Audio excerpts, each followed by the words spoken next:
Okay, good morning, students. Today we are going to discuss about the phagocytosis.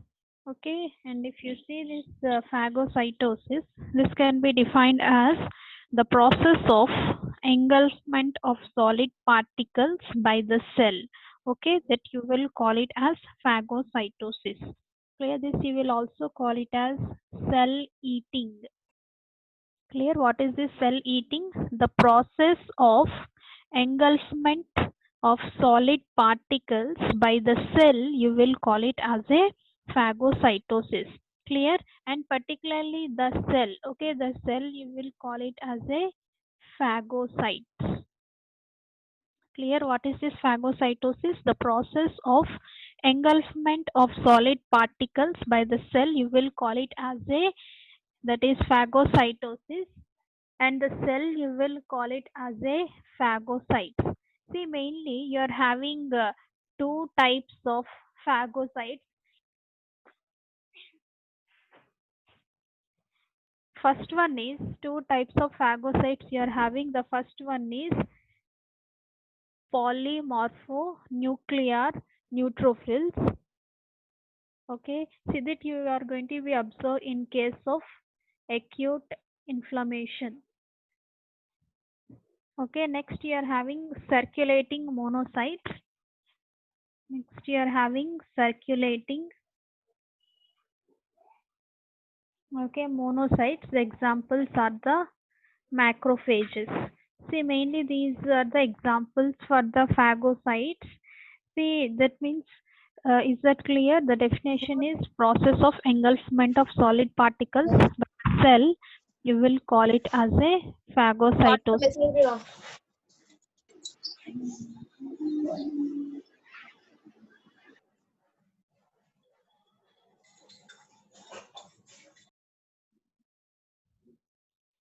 Clear? And the cell you will call it as phagocytes. Mainly you are having two different types of phagocytes, that is polymorphonuclear neutrophils, and next one is circulating monocytes. And next, if you see these neutrophils, okay, mainly the neutrophils and macrophages, these two acts like a phagocytes. Clear? Say once these two types of cells which will be reaching the tissues, that means at the site of inflammation, which will be producing some proteolytic enzymes, which will be secreting some proteolytic enzymes. Clear? See the examples for the proteolytic enzymes like lysozyme. Okay, see like you are having lysozyme. Clear? And protease. Okay, next one is collagenase. Next one is elastase, lipase, proteinase, etc. Okay, these are all some examples of these proteolytic enzymes. See, all these proteolytic enzymes which will be degrades the collagen and extracellular matrix, which will be degrading the collagen and, okay, extracellular matrix. See, once which will be degrading, then the microbes which is undergoes, okay, phagocytosis. Okay, later on we'll see the phagocytosis. Okay, that is going to be takes place mainly by three steps. Clear? See this, if you see mainly the neutrophils and macrophages, once which will be reaching the tissues, which will be producing some proteolytic enzymes. Okay, these are all some examples of the proteolytic enzymes. See, once these proteolytic enzymes are going to be produced, which will be degrading the collagen as well as the extracellular matrix, and finally what happens, the microbes which will be undergoing the phagocytosis process. Now we'll see what are the steps in case of this phagocytosis, mainly which is having three steps in case of phagocytosis. Okay, the first one you will call it as recognition and attachment. Okay, first step is Okay, recognition and attachment. We'll see what happens in case of recognition and attachment. See here, what happens, some receptors are going to be expressed on the surface of the macrophages. Clear? See what type of receptors are going to be expressed on the surface of the macrophages. Mainly, that is scavenger receptors. You are having one receptor, you will call it as scavenger, okay, receptor. And next one is mannose receptors. Okay, if you see, next one is, okay, mannose receptor. Okay, this is a macrophage. Suppose if you see what happens in case of recognition and attachment, this is a macrophage. Clear? See, these type of receptors are going to be expressed on the surface of the macrophage. Clear? See, and these two types of receptors useful for the recognition of microorganisms. Clear? See, mainly whenever any pathogen enters inside our body, see, then what happens? See, some of the chemicals are going to be released by the microorganisms. Clear? See, that chemicals are sensed by these macrophages, and immediately what happens? These type of receptors are going to be expressed on the surface of the macrophage. See, once these receptors are going to be expressed, then what happens? It tries to recognize the microorganisms. Okay, that is, you will call it as recognition. Okay, next one is further how this attachment is going to be taking place. Suppose if you see, this is a microorganism. Clear? See, this microorganism is going to be coated by some proteins. Okay, these proteins we will call it as opsonins. Okay, these microorganisms are coated by the opsonins. These opsonins, which will be provides a bond between the microorganism and the macrophage. Clear? See, the examples for that opsonins, immunoglobulin G opsonins. Clear? See, this is regarding the recognition and attachment. See what happens in the recognition and attachment. See, some receptors are going to be expressed on the surface of the macrophage, like scavenger receptors and mannose receptors. See, when these type of receptors are going to be expressed on the surface of the macrophage, whenever any microorganism enters inside our body, that microorganism which will be releasing some chemicals. Clear? See, because of that chemicals, what happens? These type of receptors are going to be expressed on the surface, and finally these receptors tries to recognize the particular microorganism. Clear? Next, how the attachment is going to be taking place. See, once these receptors recognizing the microorganisms, these microorganisms are coated by the opsonins. Okay, that opsonins will be useful for proper binding of this microorganism with the macrophage. Clear? And if you see, one of the example for this okay, opsonin is immunoglobulin G opsonin. Okay, this is the first step. You will call it as a recognition and attachment in case of phagocytosis. Clear? And the second step, you will call it as engulfment. Okay, second step is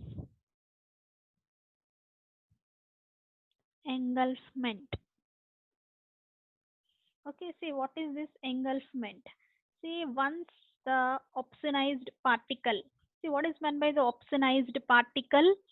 See, that is, opsonized particle means the microorganism coated with the opsonin, you will call it as opsonized particle. Clear? Once this opsonized particle interacts with, that is, surface of macrophage. Okay, once it interacts with surface of macrophage, see, then what happens, which will be ready for the engulfment. See how the engulfment is going to be taking place by forming cytoplasmic Okay, that is pseudopods.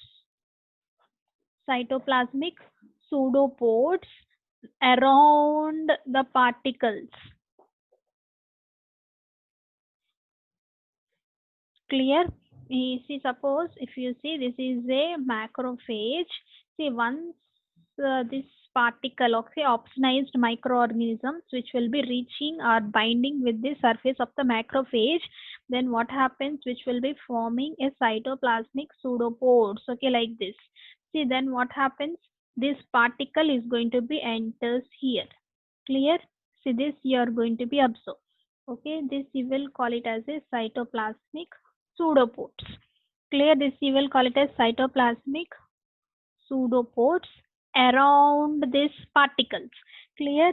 See how this is going to be possible, how these cytoplasmic pseudopods are going to be formed, mainly by the activation of actin filaments. Clear? See, this is the cell membrane. Clear? See the cell membrane which will be having the actin filaments. Once the actin filaments got activated, which will be forming a cytoplasmic pseudopods. Clear? Now what happens? Immediately whatever the plasma membrane, okay, that is enclosing the particle, that means this part, okay, only this part, the plasma membrane which will be enclosing the particle is going to be breaks.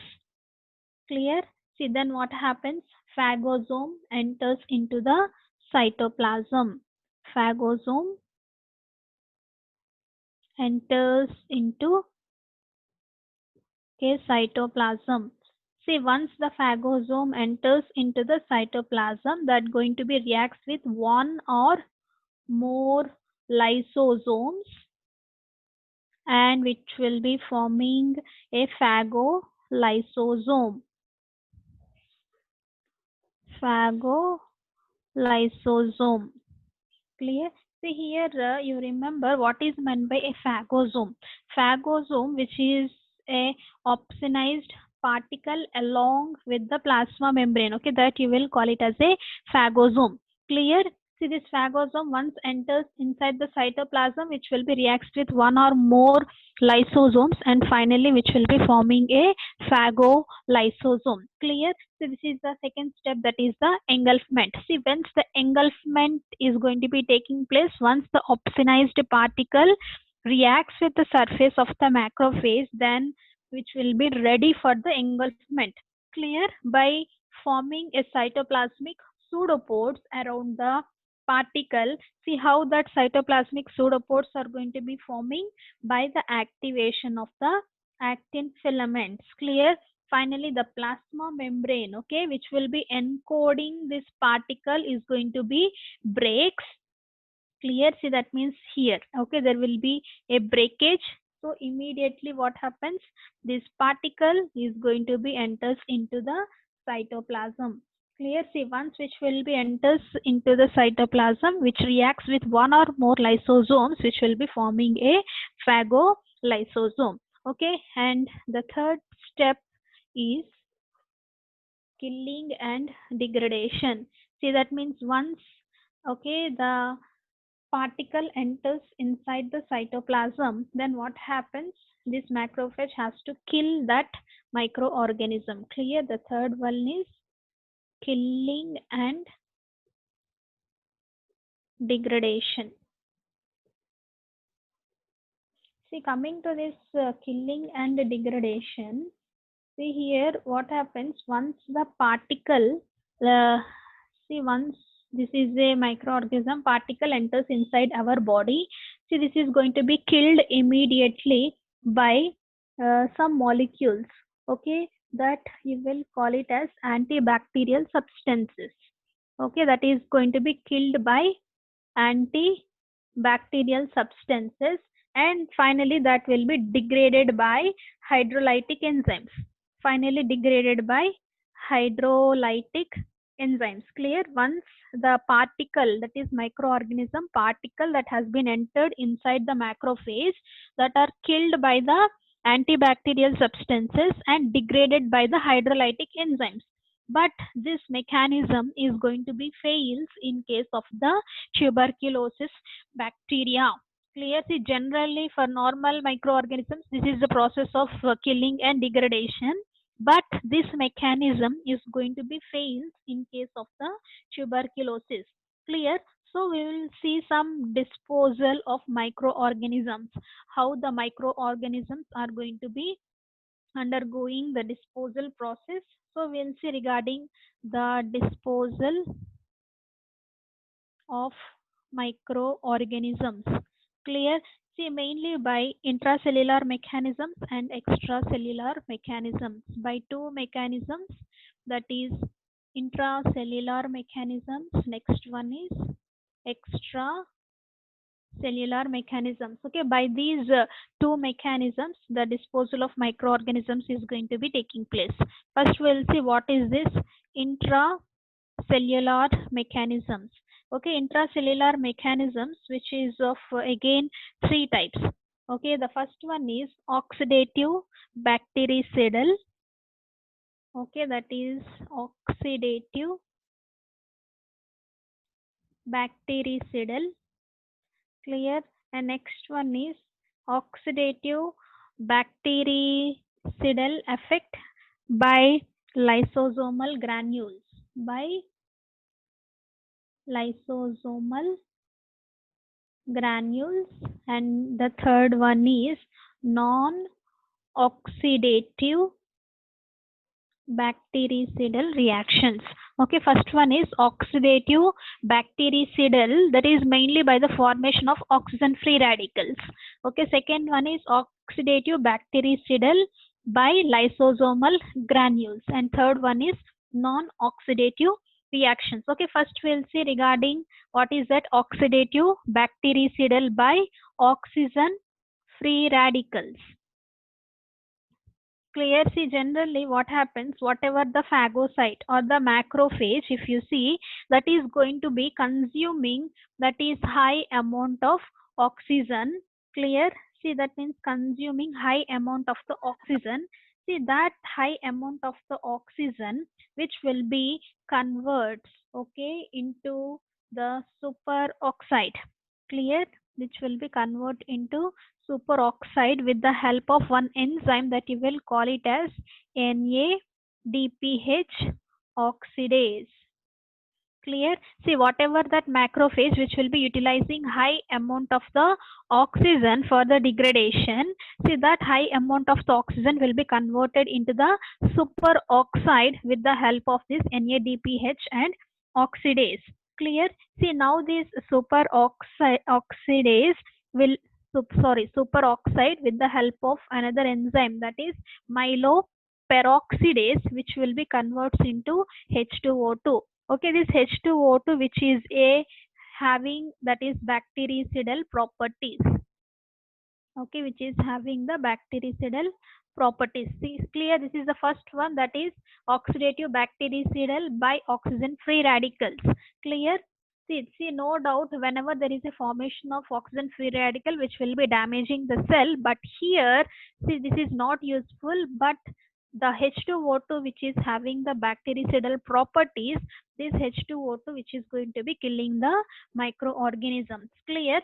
So this is in the presence of MPO, that is myeloperoxidase. Clear?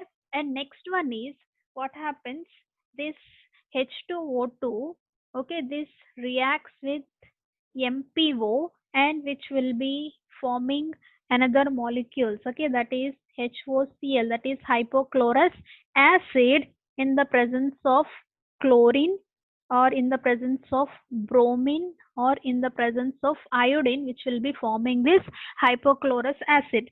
Okay, see, this hypochlorous acid which is a more potent bactericidal properties when compared to the H2O2. Okay, so this all regarding in the presence of MPO, that is myeloperoxidase. Clear? Next we'll see in the absence of this myeloperoxidase also this H2O2, okay, in the presence of superoxide or in the presence of ferrous ions which will be forming hydroxyl free radicals. Okay, this hydroxyl free radicals also a having this bactericidal properties. Okay, this reaction you will call it as in the absence of myeloperoxidase, and this reaction that you will call it as in the presence of myeloperoxidase, there is a formation of free radicals. Okay, mainly this one. Okay, H2O2 and hypochlorous acid. Okay, this will be having the bactericidal properties. Okay, this is the first one, that is oxidative bactericidal by the formation of oxygen free radicals. Is it clear? See, I will explain you once again. If you see that macrophage which will be consuming high amount of the oxygen for killing the cells, clear? See, that high amount of oxygen will be converted into the superoxide in the presence of NADPH oxidase. Clear?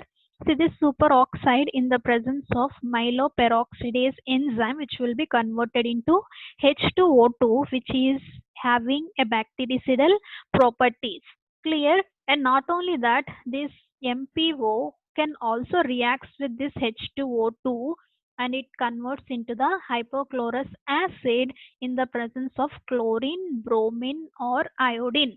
Clear? See, this hypochlorous acid, which is a more potent bactericidal properties when compared to the H2O2. Okay, this all is going to be carried out in the presence of myeloperoxidase enzyme. Clear? See, in the absence of this enzyme also, there is a formation of this hydroxyl radical. Clear how it is forming? This H2O2 in the presence of superoxide or the ferrous ions, which will be forming this hydroxyl free radical. Okay, this hydroxyl free radicals also having a bactericidal properties.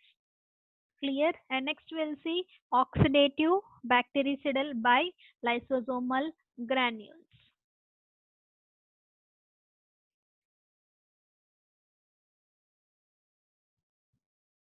Clear? See, that is very simple. See, mainly preformed granules are the stored products. Okay, if you see that lysosomal granules are the preformed, this is the second one we are discussing, that is preformed granules. See, preformed granules, these are the stored products. Okay, where it is going to be stored inside the neutrophils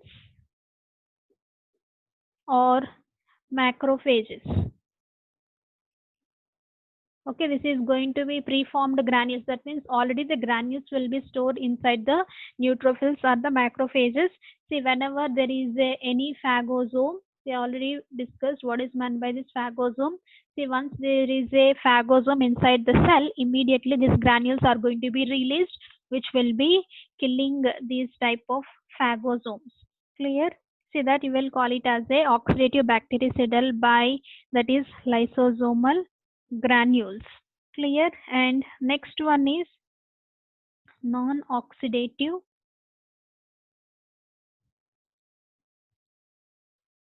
Okay, third one is non-oxidative. See here, non-oxidative means mainly nitric oxide is going to be synthesized from nitric oxide synthase. Clear? See, that means inside the macrophage this okay, nitric oxide is going to be synthesized in the presence of nitric oxide synthase.